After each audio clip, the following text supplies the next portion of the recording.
قالوا لي ابعد على الجبل، بس العلامة الحمراء اللي شفتها خلتني أسأل. الجبل ده مخبي إيه فوق؟ كانت قرية الوادي الهادئ معروفة بأنها المكان الذي يمر فيه الزمن ببطء شديد، فلا يتغير فيه شيء تقريبا. بيوت متراصة كأنها تتكئ على بعضها، شوارع ضيقة لكنها نظيفة، وجوه يعرفها الجميع منذ سنين طويلة هناك، حيث تشرق الشمس بخجل وتغيب بلطف. كانت الحياة تسير على إيقاع واحد لا يتبدل. في الطرف الشرقي من هذه القرية، حيث تمتد الحقول حتى تصل أطراف ظل جبل شاهق يدعى جبل السارية، كان يعيش سالم، فتى في 16 من عمره. رحل والده قبل سنوات في حادث غامض أثناء محاولة الصعود إلى الجبل نفسه، ومنذ ذلك اليوم لم يتجرأ أحد من أهل القرية على الاقتراب منه. ورغم أن موت أبيه كان سببا للخوف لدى الجميع، إلا أنه ترك في قلب سالم شيئا مختلفا، فضولا لا ينطفئ وشغفا يشبه شغف أبيه المفقود. عاش سالم مع والدته أم هاجر، وهي امرأة صلبة ينهكها العمل في الأرض من الفجر حتى الغروب، لكنها تحاول ما استطاعت أن تؤمن له حاجاته. ومع ذلك كان سالم يشعر بأن حياتهما أصعب مما يجب، وأن الفقر يضغط على صدره أكثر مما يحتمل.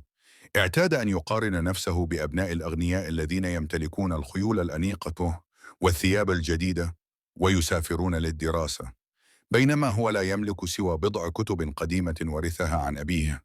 وكان كلما ضاق صدره يقول في داخله: لو كان أبي حيا، أو لو كنا نعيش في مدينة كبيرة، لكانت حياتي مختلفة. لكن الشيء الذي كان يحتل معظم مساحة تفكيره لم يكن الفقر، بل الجبل، جبل السارية، ذاك الجبل الذي يتردد اسمه في كل الأساطير. يقول البعض إنه يخفي كنزا، ويؤكد آخرون أنه يحمي سرا روحانيا، بينما يعتقد فريق ثالث أنه بوابة تؤدي إلى عالم غامض. لكن ما كان الجميع يتفق عليه هو أن من حاول الصعود لم يعد كما كان، وبعضهم لم يعد أبدا. ورغم كل تلك الحكايات، لم يعرف قلب سالم معنى الخوف، بل إن قصص الجبل كانت تزيده رغبة في الاقتراب منه. كان يشعر بأنه مختلف، وأن حياته الصغيرة في القرية لا تكفيه. وكلما حدق نحو قمة الجبل، سمع في داخله صوتا خافتا يقول: قدرك ينتظرك هناك. وفي مساء هادئ، جلست أم هاجر إلى جواره بعدما لاحظت أنه يحدق في الجبل أكثر من المعتاد. قالت له بصوت يحمل قلق مرت بتجربة الفقد: يا بني، أخشى أن هذا الجبل سيأخذك كما أخذ أباك. لكنه لم يلتفت إليها، واكتفى بالقول: أبي لم يمت بلا سبب، كان يبحث عن شيء مهم، وأنا لا يمكنني أن أبقى هنا بلا معنى. حاولت إقناعه بأن المعنى يصنعه بيديه لا بالمخاطر، لكن كلماتها لم تصل إليه. في داخله كان القرار قد اتخذ، وفي الصباح التالي ذهب إلى النجار العجوز عم نعيم يطلب منه عصا قوية وخفيفة وطويلة بما يكفي.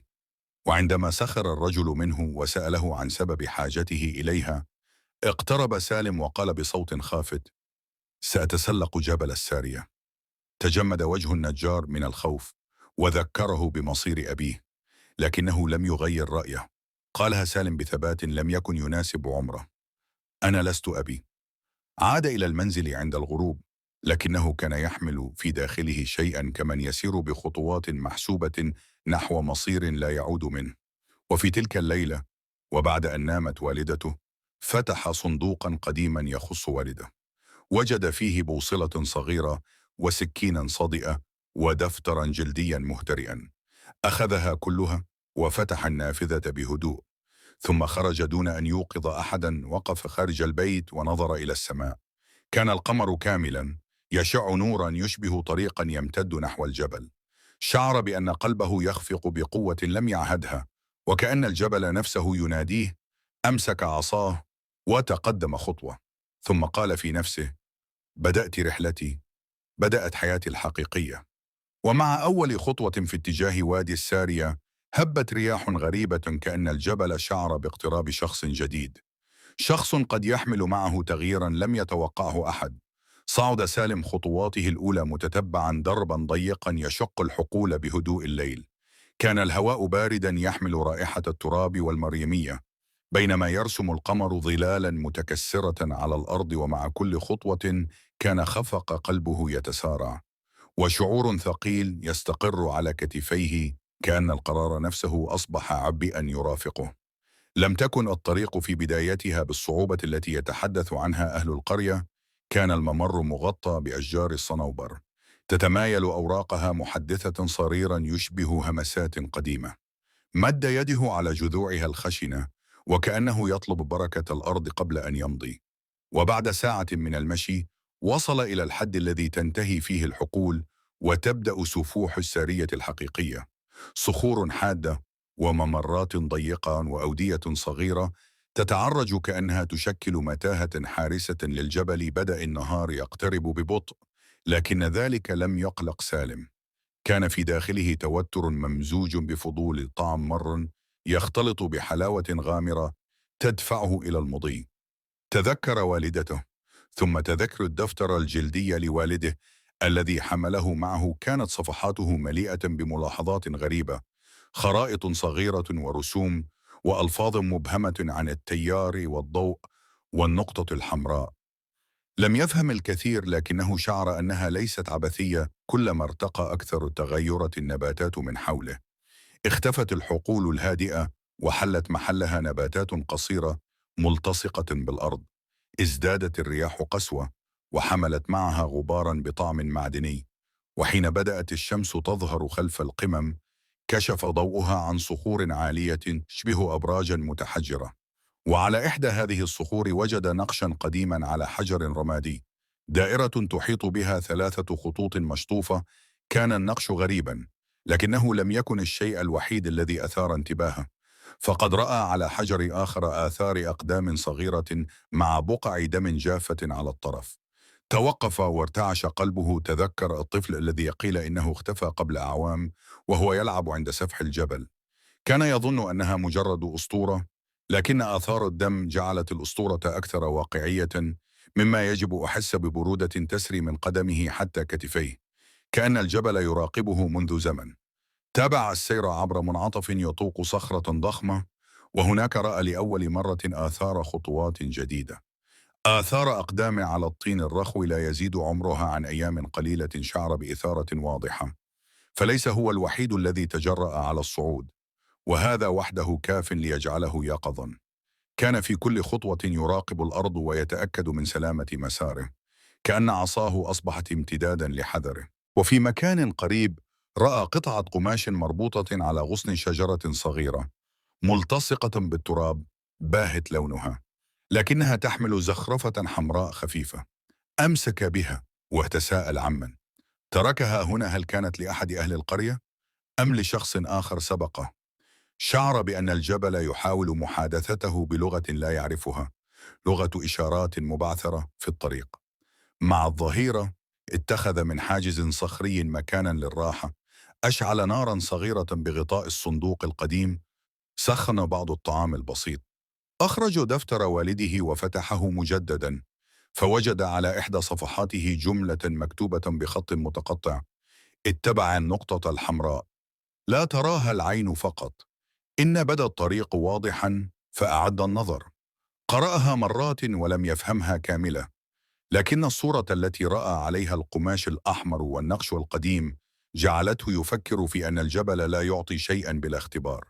عندما بدأ الليل يحل وهدأت النار قليلا، سمع همسا يقترب من مخيمه. تجمد دون أن يفكر. التفت ببطء نحو الصوت، فوجد امرأة تجلس على كتف صخري قريب، تغطيها عباءة صوف رمادية. كان وجهها غريبا مألوفا في الوقت نفسه، شاحبا بعينين تشبهان حبات لوز داكنة. سألته بصوت منخفض ثابت: أنت الذي قررت الصعود؟ لم يجب فورا، ثم قال بصدق صريح: نعم، جئت لأبحث عن شيء. ابتسمت ابتسامة خفيفة تشبه ظلا على حافة صخرة، وقالت: أحيانا نجد ما نبحث عنه، وأحيانا نكتشف أننا كنا نبحث عن شيء آخر تماما. سألها بتردد: هل تعرفين الجبل؟ هزت رأسها ببطء ومدت له كأس ماء باردا. اسمي ليلى. جئت أسأل سؤالا أبسط من تسلق السارية. لماذا تركت أمك؟ ولم تخاطر بنفسك؟ لم يرغب أن يبدو ضعيفا، لكنه قال الحقيقة. أريد أن أثبت لنفسي أني أكثر من مجرد فتى في الحقول. أريد معنى لحياتي. نظرت إليه نظرة طويلة كأنها تقرأ قلبه، ثم قالت: المعنى لا يطلب كما يطلب الكنز، ينسج بخيوط صغيرة، بالصبر وبالاستماع لما يخفيه قلبك. كان كلامها حكيما، لكنه لم يمنحه الإجابات التي يريدها. أشار إلى الدفتر وإلى النقش الحجري والقماش الأحمر وسألها: هل تعرفين ما هذه العلامات؟ أجابت بصوت خافت: الجبل مليء بالعلامات، بعضها يحذر، وبعضها يدعو، وبعضها يخدع. احترسوا ممن يظهر الحكمة ليقودك إلى الضياع.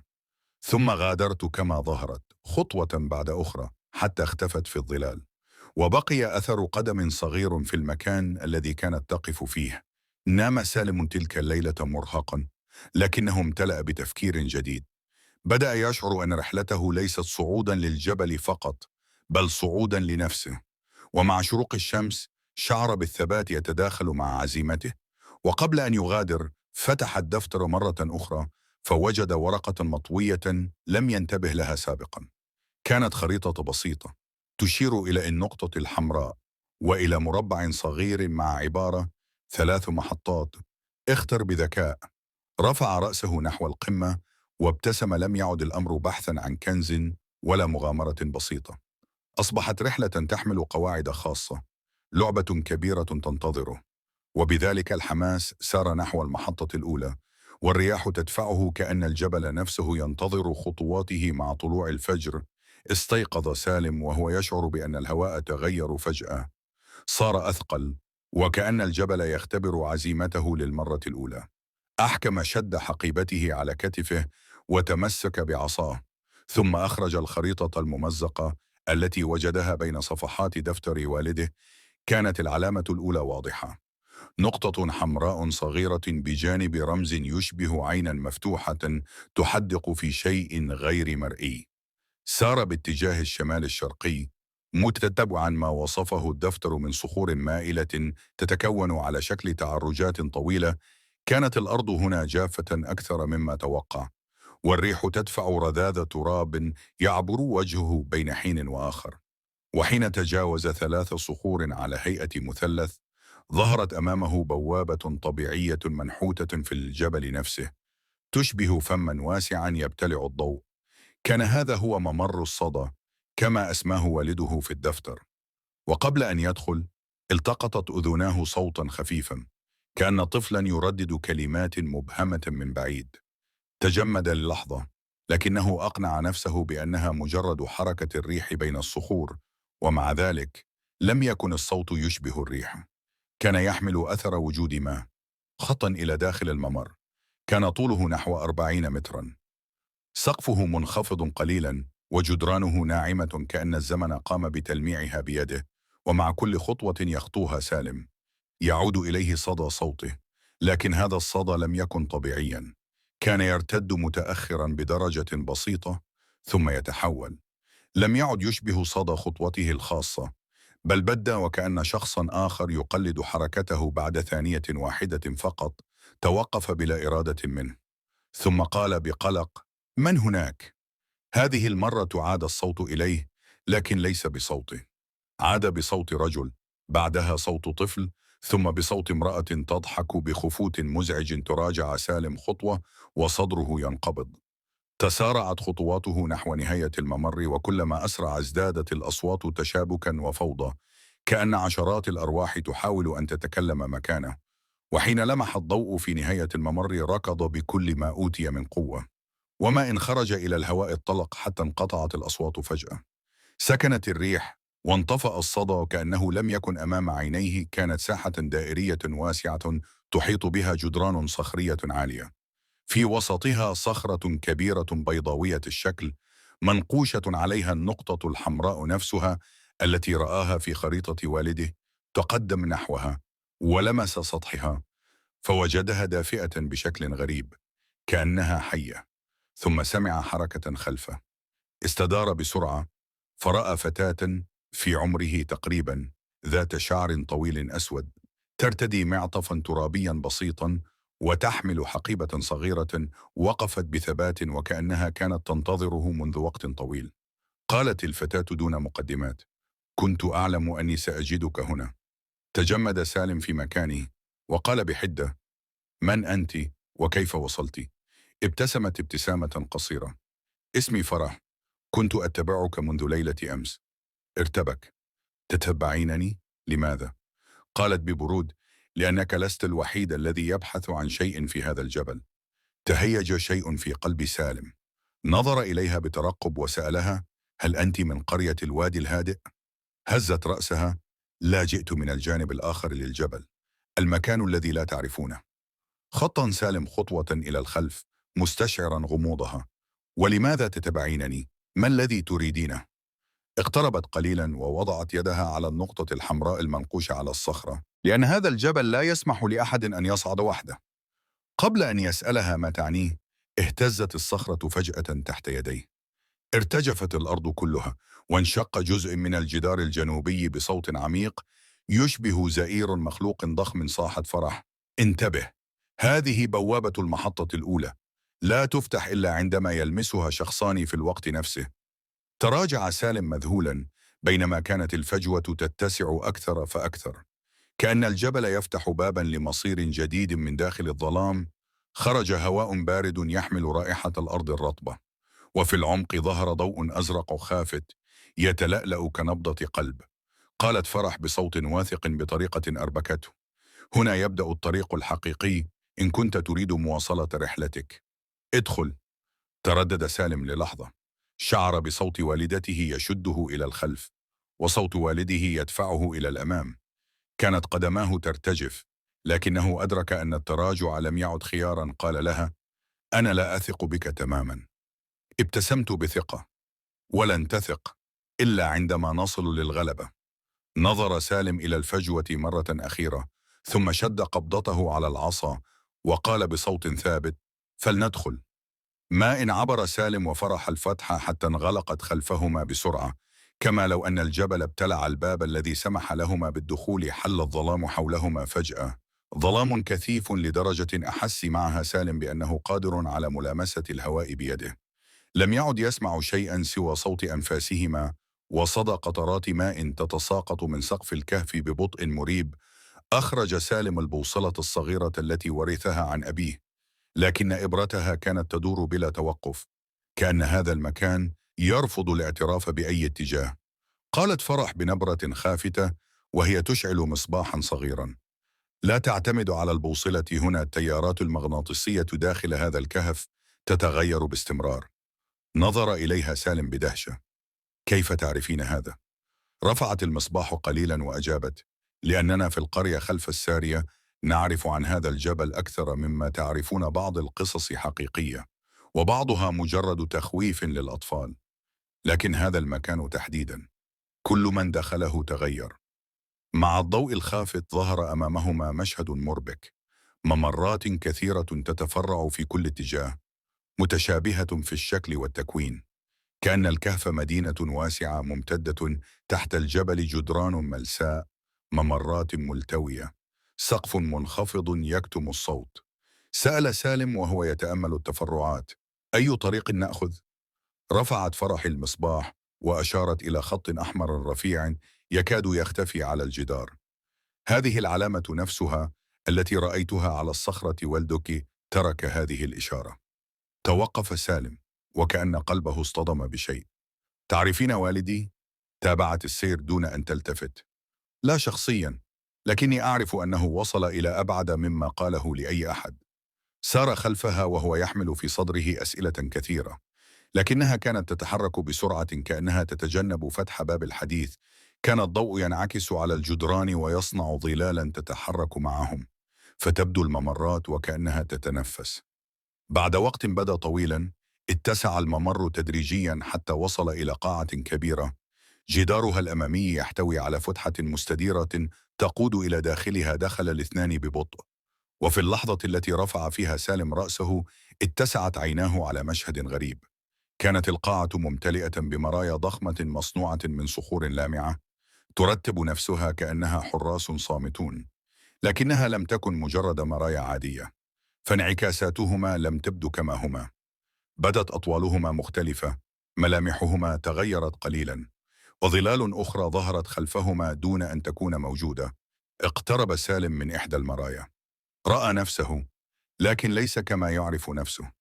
كانت النسخة منه تبدو أكثر تعبا ومنحنية قليلا، وبداخل عينيها خوف لم يشعر به سالم من قبل. رفع يده ليلمس سطح المرآة، لكن انعكاسه رفع يده بطريقة أبطأ بكثير. ابتعد سالم خطوة وهو يهمس: هذه ليست مرايا عادية، قالت فرح دون أن تقترب. إنها مرايا الروح، تظهر أجزاء من أنفسنا، تلك التي نحاول تجاهلها. تقدمت نحو مرآة أخرى، فرأت انعكاسها بوجه غاضب ودموع تنحدر من عينيه. لم تتوقف أمامها طويلا، وكأنها تعرف هذا الجانب منها جيدا. همست: هنا تبدأ اختبارات الجبل. كل شخص يرى ما يخشاه أو ما حاول إخفاءه طوال حياته. وقف سالم وسط القاعة، محاطا بعشرات النسخ منه، بعضها يصرخ، بعضها يبدو كتمثال، وبعضها يشبهه لكن بعينين لا تعرف الرحمة. وبين كل تلك الصور توقفت صورة واحدة، كانت مشابهة له تماما، لكن في عينيها قسوة حادة لم يسبق أن رآها في نفسه. تقدمت الصورة إلى الأمام خطوة، داخل حدود المرآة، كأن سطحها أصبح ماء يتحرك. قالت الصورة بصوت سالم من نفسه: جئت تبحث عن معنى أم هربا من شعورك بأنك فاشل؟ شهق سالم وارتجف جسده. صرخت فرح: لا تستمع له، المرايا هنا تكشف الأسوأ فينا، لكنها لا تقول الحقيقة. لكن صوت الانعكاس ازداد حدة: أنت تهرب من فقرك، من خوفك من أن تصبح مثل والدك، ومن أنك لست كما تدعي. تراجع سالم وهو يشعر بعرق بارد يغطي جبينه، ومدت فرح يدها لتسحب ذراعه. لا تجبه، إن تحدثت للمرآة ستتغير روحك. لكن الانعكاس قال فجأة: مثل والدك، لقد تحدث. توقفت فرح فجأة، وارتفع رأسها نحو المرآة. ماذا قلت؟ تحرك الانعكاس بقسوة، واقترب أكثر حتى بدا أنه سيخرج من المرآة. والده حدق في مرآته ورد عليها، ومنذ ذلك اليوم لم يعد كما كان. صرخ سالم بغضب: ماذا تعرف عن أبي؟ نادته فرح بصوت مرتعب: سالم، لا تجبه. لكن الكلمة خرجت، وخرج معها كل شيء آخر. انشق سطح المرآة من المنتصف، ليس كزجاج يتحطم، بل كجلد حي يتفتح. تساقطت شظاياها على الأرض واهتز الكهف كله. تراجعت فرح وهي تقول بصوت مضطرب: لقد فتحت باب الاختبار، الآن لن يسمح لك الجبل بالهرب. نظر سالم إلى الشظايا ورأى شيئا يتحرك بينها.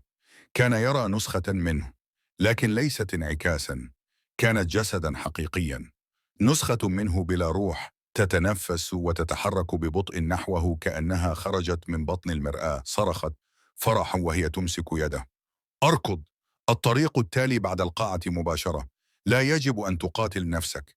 لكن سالم لم يتحرك ولم يهرب. شيء ما داخله كان يوقظه، رغبة قديمة، حاجة لم يعد يستطيع إخفاءها. أراد أن يعرف، أراد أن يفهم ما الذي رآه والده في هذه المرايا، وما الذي بدله إلى الأبد. نظر إلى النسخة الداكنة منه، ثم قبض على عصاه بقوة. كانت هذه بداية الاختبار الحقيقي. كانت القاعة شبه غارقة في الظلال، طاوما محطمة من حوله، تبدو كأنها أشلاء ليل انكسرت عن السماء.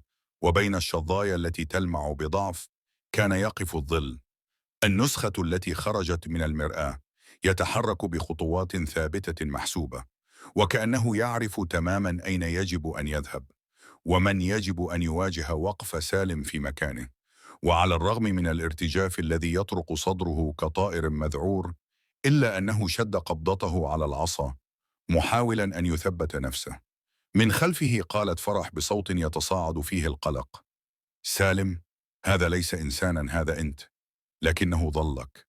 لم يرفع عينيه عنها، ظل يراقب ذلك الكيان الداكن وهو يقول ببطء: ظلي، ولماذا يبدو أقوى مني إذن؟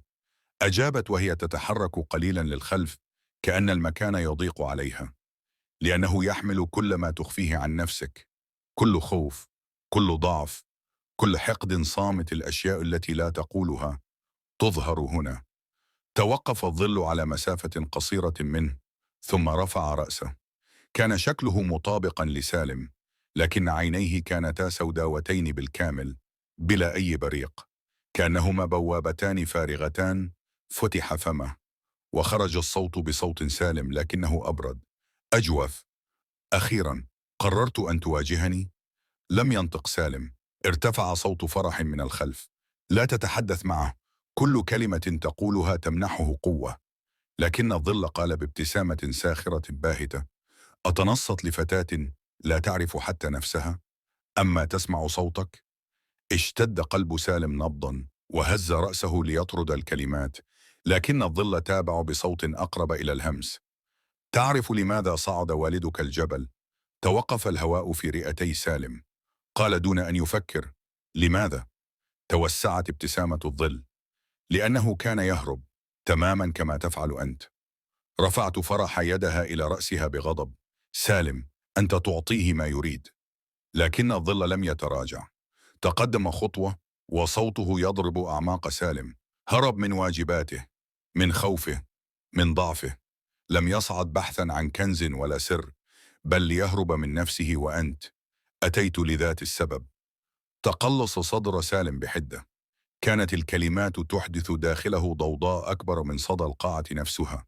تقدم الظل خطوة أخرى، كأنه يدفعه في زاوية ضيقة لا مخرج لها. وأنت تظن أنك مختلف؟ أنت تهرب من فقرك، من خوفك من الفشل، من أن تكون نسخة من أبيك. رفع سالم عصاه، لكن كانت يده ترتجف. ضحك الظل وقال باستهزاء بارد: أتريد قتلي؟ أنت لا تستطيع حتى مواجهة نفسك. صرخ سالم دون وعي: صمت! وفي اللحظة التالية هجم الظل. اندفع بسرعة حادة، واصطدم بسالم بقوة جعلته يتراجع ويفقد توازنه. رفع العصا بيده وصد الضربة الأولى، لكنها كانت أقوى مما توقع. ثم جاءت الثانية والثالثة، وكأن الظل يقاتل ليقصيه من الوجود. كانت ضربة وراء أخرى، وسالم يتأرجح، يتنفس بصعوبة، يشعر بأن كل كلمة سمعها تتحول إلى ثقل على كتفيه. صرخت فرح: لن تهزمه بالقوة، هذه معركة داخلية وليست قتالا بالجسد. لكن سالم لم يعد يسمع. الضربات كانت تملأ العالم. هجم الظل مرة أخيرة، ودفع سالم بقوة حتى ارتطم بالحائط الحجري. سقطت العصا من يده. اقترب الظل، التقط العصا ورفعها فوق رأسه. أغمض سالم عينيه مستسلما للحظة واحدة، ثم لم يحدث شيء. فتح عينيه ليرى الظل واقفا فوقه، ينتظر، كأنه ينتظر كلمة، اعترافا، أو ربما مواجهة. وتذكر سالم كلمات ليلى من الليلة السابقة، وكلمات والدته، وتذكر الصفحة الأولى في دفتر والده التي حملت كلمة واحدة بخط ضعيف: اغفر. شعر بشيء يتحرك في صدره، شيء لم يكن قوة، بل هدوءا غريبا. رفع رأسه نحو الظل، ونظر مباشرة في العينين السوداوين، وقال بصوت ثابت: أنت لست عدوي، أنت أنا. اهتز جسد الظل، جمد مكانه، كأنه لم يتوقع سماع ذلك. تقدم سالم خطوة صغيرة: لن أهرب منك، لن أكرهك، أنت كل ما أخفيته، لكنك جزء مني. تردد صوت الظل للمرة الأولى بصوت خافت، متردد: لماذا؟ لا تخاف. أجاب سالم بهدوء: لأني لأول مرة أقبل نفسي. وفي تلك اللحظة بدأ جسد الظل يتفتت من الأطراف، كأن الضوء يشقه من الداخل تشقق مثل زجاج مكسور، ثم تحول إلى غبار أسود وتلاشى تماما.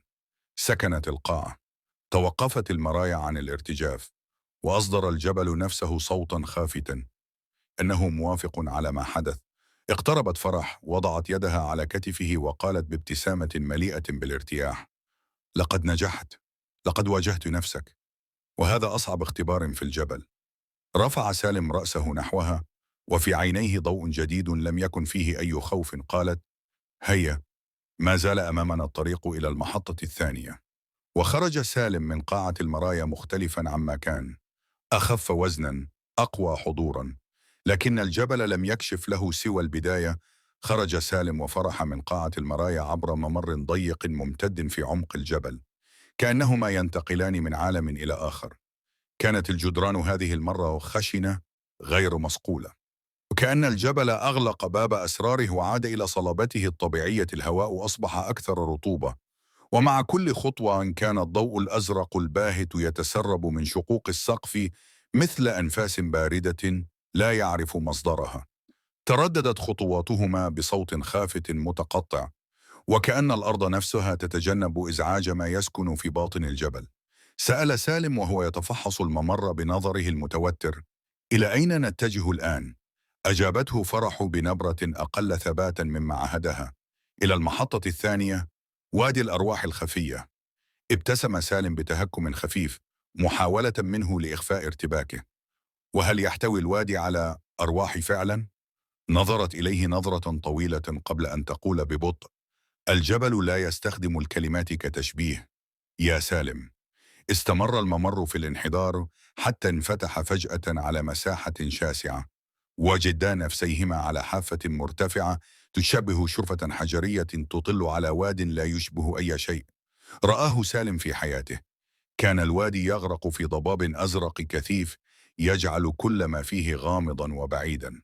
أشجار بلا أوراق تنتصب في الأسفل، جذوعها سوداء وأغصانها ممدودة نحو السماء كأذرع جافة تستجدي شيئا لا يأتي. لكن أكثر ما أثار الرعب لم يكن المنظر، بل الصوت. كان هناك همس مستمر منخفض النبرة، كأن مئات الأصوات تتحدث في مكان بعيد. وقريب في الوقت نفسه قال سالم بصوت مرتجف: ما هذا المكان؟ ردت فرح دون أن تبعد عينيها عن الوادي: هنا يختبر الإنسان بما يحمله من الداخل، ذكرياته، جراحه وأصواته العالقة. ثم أضافت: الأرواح هنا ليست أرواح موتى، بل صدى مشاعر لم تختف. تراجع سالم لا إراديا خطوة: وهل هي حقيقية؟ هزت فرح رأسها وهي تتقدم إلى الأمام: إن تجاهلتها لن تؤذيك، أما إن أجبتها قد تمحى بين الضباب. نزل الاثنان عبر درجات حجرية تحفر طريقها في الجدار، وكلما هبطا زاد الهواء برودة، والضباب يلتصق بجسدهما كأنه كائن حي يتنفس قربهما. زادت الأصوات وصارت أقرب إلى الهمس في الأذن. عندما وصلا إلى قاع الوادي، شعر سالم بلمسة خفيفة على كتفه. التفت فجأة، فلم يكن هناك أحد، لكن اللمسة بقيت كظل دافئ يتحرك معه. قالت فرح وصوتها أكثر حذرا: مهما شعرت أو سمعت، تابع السير، لا تلتفت. ابتلع سالم خوفه بصعوبة: وماذا لو حاول أحدهم لمسي؟ أجابت: سيمر من خلالك إن تجاهلته. لم يكد يكمل معها بضع خطوات حتى ظهر أول ظل من بين الضباب. كان جسدا بشري الشكل، لكنه بلا ملامح، بلا وجه، يتحرك ببطء نحوهما، شفاف كالماء، لكنه أقرب للوجود من الهواء. توقف أمام سالم مباشرة ورفع رأسه نحوه، وحين انحنى سمع سالم صوتا يعرفه منذ طفولته، صوت أمه: سالم، ليش تركتني وحدي؟ شهق سالم بحدة، وكأن الهواء تسرب من رئتيه. تراجع خطوة: أمي، صاحت فرح بقوة. سالم، لا ترد. لكن الظل اقترب أكثر، وصوته أصبح أوضح: حين خرجت للصيد يوم مات والدك، ليتني لم أرسلك، أنت تحمل ذنبي وذنبك. ارتج قلب سالم. هذه الكلمات لم تقلها له يوما، لكنها لامست أعمق مكان في روحه. قال بصوت مرتعش دون أن يفكر: لم يكن ذنبي، كنت طفلا. ومع آخر كلمة خرجت منه تغير الظل، صار أوضح، أكثر صلابة، أقرب للإنسان. شهقت فرح: لقد أعطيته شكلا، الآن سيلحق بك. بدأ الظل يلتف حوله، يلامسه، يضغط على كتفيه كأنما يريد أن يتقمص مكانه. ومن الضباب بدأت ظلال أخرى تتشكل، عشرات الأصوات تتلاطم حوله. صوت معلم وبخه، صوت رجل سخر منه، صوت أطفال ضحكوا على فقره، وصوت أبيه: إن فشلت فلا تبحث عني. سقط سالم على ركبتيه وهو يحاول حبس أنفاسه، وكأن كل ذكرياته تطالب بدين مجهول. أمسكت فرح بيده بقوة. سالم، هذه ليست ذكريات، هذه قيود، إن لم تكسرها ستلتهمك. رفع رأسه بصعوبة، والضباب يزداد كثافة، والظلال تتحرك كأنها مخلوقات حية. قالت فرح بصوت عال: اتبع صوتي فقط. أغمض سالم عينيه، فوضعت يدها على صدره وقالت: استمع للحقيقة وليس للخوف. تقدم وسط الظلال التي كانت تصرخ، تلمس وتجر هواء الوادي بأصوات متداخلة. وعندما كاد يفقدان القدرة على التمييز بين الهمس والصراخ، ظهر في المركز حجر ضخم أسود بلا أي انعكاس. قالت فرح: هذا هو الحجر الأعمى، إن أردت العبور فعليك لمسه. نظر سالم إليه بقلق: وماذا إن لم أستطع؟ أجابته: إن كانت روحك مثقلة سيبتلعك، وإن كانت خفيفة سيتركك تعبر. اقترب سالم وسط الظلال التي تصرخ في أذنه: لا تلمسه، ارجع، أنت لا تستحق الصعود، أنت ضعيف. ولأول مرة لم يلتفت لأي صوت. رفع يده ووضعها على الحجر. في لحظة واحدة اختفى كل شيء: الوادي، الضباب، فرح، الظلال، كلها تبخرت. ووجد نفسه واقفا في فضاء أبيض واسع يشبه صمتا لا بداية له ولا نهاية. ثم جاء صوت، ليس صوت الماضي ولا صوت أحد يعرفه، بل صوته هو من داخله: اغفر. وانطلق. أغمض عينيه وانفجر الضوء حوله. عندما عاد إلى وعيه وجد نفسه يقف أمام الحجر، وفرح تنظر إليه بعينين ممتلئتين بالقلق والدهشة. اختفى الضباب، اختفت الظلال، واستعاد الوادي صمتا ثقيلا. قالت له فرح بابتسامة لم تظهر على وجهها منذ بداية الرحلة: لقد فعلتها. تنفس سالم بعمق وشعر بثقل ينسحب من صدره، ثقل لم يكن يعرف وزنه حتى تخلص منه. سألها: هل يمر الجميع بهذا؟ أجابت بهدوء: الجبل يختبر كل قلب بما يناسبه. رفعت نظرها نحو القمة، حيث بدأت سحب سوداء تتجمع ببطء، حاملة لونا لا يشبه سحب الوادي. قالت: المحطة الثالثة تنتظر، وهي الأصعب. رفع سالم عينيه معها، وشعر بأن الطريق لم يعد مجرد مغامرة، بل شيء أكبر. قال بثقة هادئة: فلنواصل. وانطلقا معا نحو المرحلة الأخطر في الجبل، حيث لم يعد الخوف وحده ما ينتظرهما بعد خروجهما من وادي الأرواح الخفية.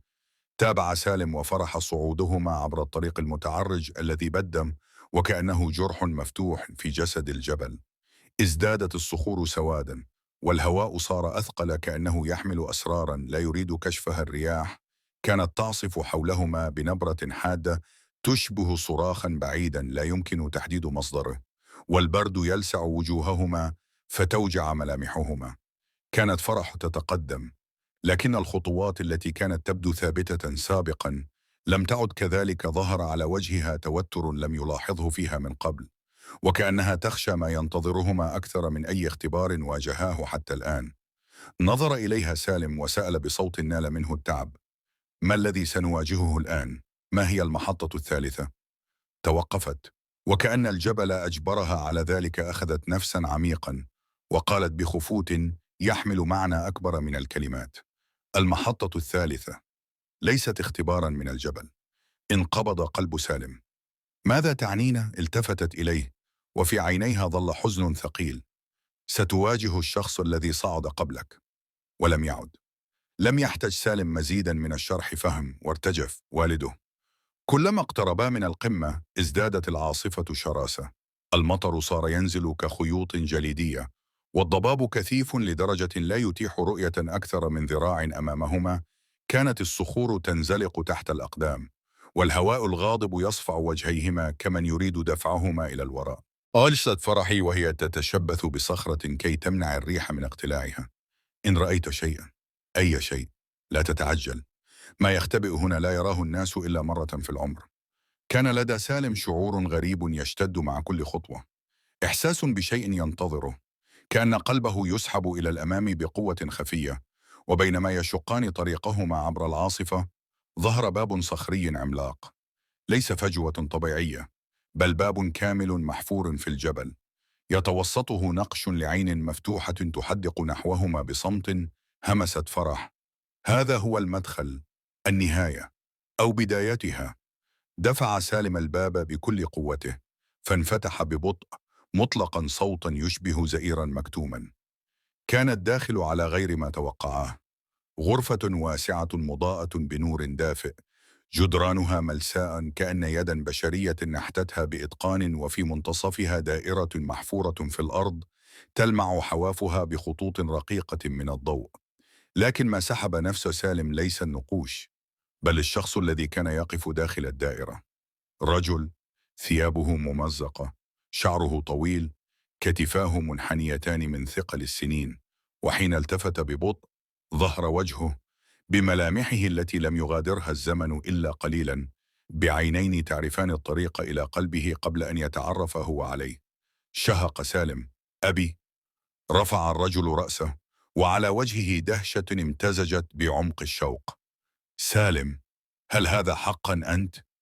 تدفقت الدموع من عيني سالم دون إرادة. تقدم خطوة، ثم توقف، خائفا أن يكون ما يراه مجرد سراب. سأل بصوت مكسور: لماذا؟ لم تعد؟ جلس الرجل على صخرة داخل الدائرة، وتنهد كأنه يفرغ سنوات من الحزن، لأن المكان لم يكن كما ظننته. يا بني، لم يكن كنزا ولا قوة، كان اختبارا وانعكاسا، وسجنا لمن يعجز عن مواجهة نفسه. جلس سالم مقابله، والارتباك يملأ وجهه. سجن؟ أومأ الأب. حين دخلت قاعة المرايا رأيت نفسي، لكني لم أستطع المسامحة. لم أغفر لأخطائي، ولا لضعفي، ولا لحياتي، فحبسني الجبل هنا. لم يفهم سالم كيف يمكن لرجل قوي كوالده أن يعجز عن مواجهة ذاته. قال بصوت مختنق: لكنك كنت شجاعا دائما. ابتسم الأب مرارا: الشجاعة ليست عضلات يا سالم، الجبل لا يهزم الأجساد، يهزم القلوب. تدخلت فرح بصوت حزين: سالم، ليس لديك وقت. التفتوا إليها بسرعة. ماذا يعني ذلك؟ أجابت: الجبل لا يسمح بوجود ثلاثة. هنا سيختار إحدى الأرواح، إما روح من فشل، أو من هرب، أو من اختار أن يتحرر. قال الأب وهو يضع يده على كتف سالم: إن لم تحررني ستبقى مكاني. اهتز صوت سالم: أنا؟ أومأ الأب بثقل السنين: هذه هي لعنة السارية. من يواجه نفسه ولا يكمل طريقه يبقى هنا حتى يأتي من يحرره. جلست فرح أرضا، عينها على سالم. تبقى لك آخر اختبار. سأل بصوت مرتجف: ما هو؟ أجاب أبوه بثبات: أن تغفر لي. بدأت الجدران ترتعش، الهواء صار أثخن، وكأن الجبل يحبس أنفاسه بانتظار القرار. اقترب سالم من أبيه، وعيناه تلمعان بالدموع. لقد تركتنا، تركت أمي تتعب وحدها، جعلتني أحمل غيابك كجرح لا يلتئم. خفض الأب رأسه: وأعرف أنني لا أستحق غفرانك. أمسك سالم بكتفيه المرتجفين: لكنني سامحتك. في تلك اللحظة دوى صوت خافت في الأرض، وارتفع نور شديد من الدائرة، كأن الجبل نفسه تنفس. انكشف سقف الغرفة عن وهج غامض، واهتزت الصخور من حولهم. صرخت فرح: لقد حررته. نظر سالم إلى والده، فرأى ابتسامة صغيرة على وجهه، ابتسامة خفيفة هادئة، كأنها آخر ما كان يريد أن يتركه لابنه. اختفى الرجل تدريجيا، صار ضوءا ثم ريحا خفيفة، ثم لا شيء. سقط سالم على ركبتيه، والدموع تجري بحرارة. لكنه شعر في داخله بخفة لم يعرفها يوما خفة، كأن حملا عمره سنوات انزاح أخيرا عن صدره. انفتح الممر الصخري خلفهما من تلقاء نفسه، كأن الجبل يفتح باب العودة. خرجت فرح أولا، ثم ساعدت سالم على الوقوف، وعندما وصلا إلى سفح الجبل كانت الشمس ترسم خيطا ذهبيا في الأفق. سأل سالم بصوت مبحوح: هل انتهت الرحلة؟ أجابت فرح بابتسامة هادئة: انتهت رحلة وبدأت أخرى. نظر سالم إلى قمة السارية التي باتت مختفية خلف الغيوم الهادئة، وملامحه تحمل مزيجا من الفقد والقوة والسلام. قال بهدوء عميق: لن أكون الشخص نفسه بعد اليوم. ابتسمت فرح: ولا الجبل، سيبقى كما كان.